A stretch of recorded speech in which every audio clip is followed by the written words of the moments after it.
اور جو کچھ بھی حاصل کیجئے وہ رزق حلال ہو، رزق حرام نہ ہو۔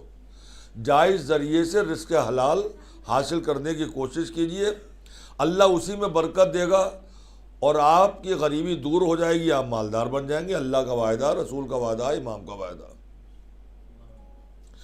دوسری بات یہ کہی ہے کہ اگر آپ دولت مند بننا چاہتے ہو تو دوسروں کے سہارے پہ دولت مند بننے کی کوشش نہ کرو۔ امام نے، رسول نے آپ کو بالکل واضح طور پر پیغام دیا ہے، خود اپنے بارے میں کہا ہے، اگر تم ہم سے مانگو گے تو ضرور دیں گے، اگر مانگو گے ضرور دیں گے، مگر ہماری خواہش یہ ہے، ہماری خوشی یہ ہے کہ خود محنت کرو، مزدوری کرو، ہم دعا کریں گے اور اللہ کے فضل سے تم مالدار ہو جاؤ گے۔ مانگنے کو منع کیا ہے، امیروں سے کہا ہے، دولت مند لوگوں سے کہا ہے کہ جو کچھ تمہارے پاس رزق ہے بطور امانت ہے، لہذا غریبوں کی مدد کرو، یتیموں کی مدد کرو، بیواؤں کی مدد کرو، ضرورت مندوں کو ادا کرو۔ مگر جتنے دنیا کے غریب ہیں، فقیر ہیں، یتیم ہیں، اسیر ہیں، ان کو کہا کہ مانگنے کے لیے ہرگز مت جاؤ۔ دیکھیے مالداروں سے کہا خود دو، پہنچا کے آؤ، خود مانگنے کے لیے منع کیا کہ اس میں تمہاری ذلت ہے، چاہے کیسا بھی برا وقت آ جائے، مگر مانگنے کے لیے کسی دولت مند کے دروازے پر نہ جانا، کسی امیر کے دروازے پر نہ جانا۔ امیر کو حکم دیا کہ تم جاؤ۔ ہمارا فلسفہ یہ ہے کہ ہم جو کما رہے ہیں سب ہماری بینک میں چلا جائے، تجوری میں آ جائے، جو بچ گیا اسی کو ہم کہتے ہیں سال کا فائدہ ہے۔ یہ جتنی دولت بچی ہے وہ ہمارا فائدہ ہے، خرچ کرنے کے بعد اتنا بچ گیا، پچھلے سال 50,000 تھے، اس سال 2 لاکھ ہے، تو یہ فائدے کے مانے جاتے ہیں۔ امام نے اپنی حیات طیبہ میں کئی مرتبہ ایک سال میں اپنے پورے گھر میں جو کچھ بھی تھا سب کچھ راہ خدا میں قربان کیا، یتیموں، بیواؤں، غریبوں میں تقسیم کر دیا، اپنے گھر میں ایک دانہ بھی بچا کے نہیں رکھا۔ ایک صحابی نے آگے کہا کہ مولا اپنے لیے کچھ تو بچا کے رکھ لیا ہوتا، یہ تو سراسر گھاٹا ہے کہ آپ نے سب کچھ دے دیا۔ تو امام نے کہا تم کیا جانو گھاٹا کسے کہتی ہیں اور فائدہ کسے کہتے ہیں؟ تم یہی تو سمجھتے ہو جو بچ گیا وہ فائدہ ہے، جو خرچ ہو گیا وہ گھاٹا ہو گیا، مگر یہ فکر غلط ہے۔ جو خزانہ پروردگار میں جمع ہو گیا صرف وہ فائدہ ہے، اور جو تم نے یہاں خرچ کر دیا وہ گھاٹا ہی گھاٹا ہے۔ صلوات پڑھ دے پر محمد و آل محمد۔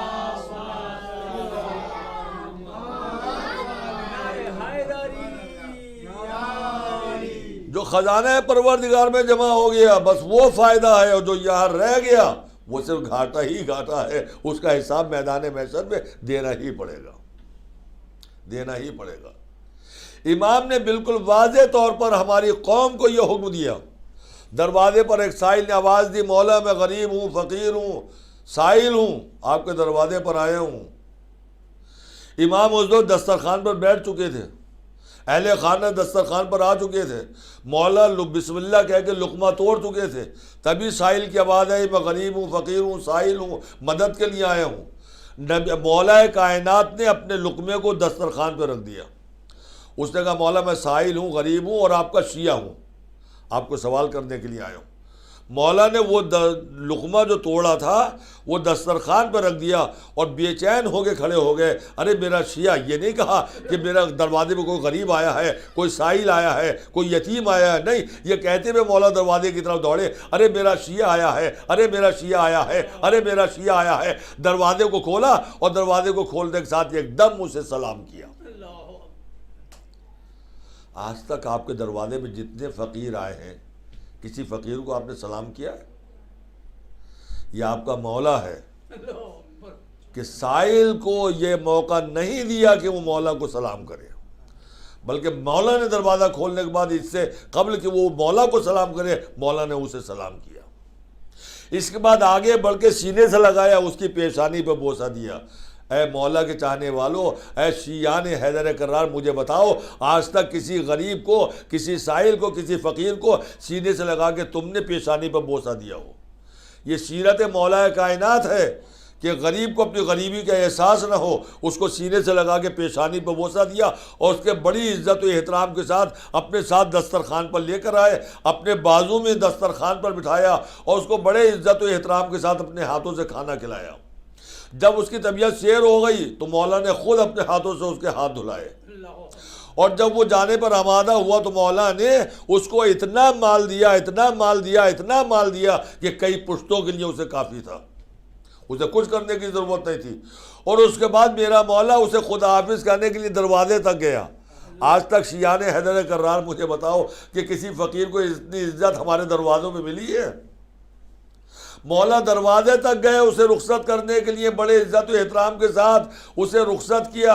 ایک صحابی نے کہا مولا وہ مانگنے آیا تھا، وہ مانگنے والا ہے، آپ دینے والے ہیں، سلام کرنا اس کا کام ہے، آپ الٹا اسے سلام کر رہے ہیں۔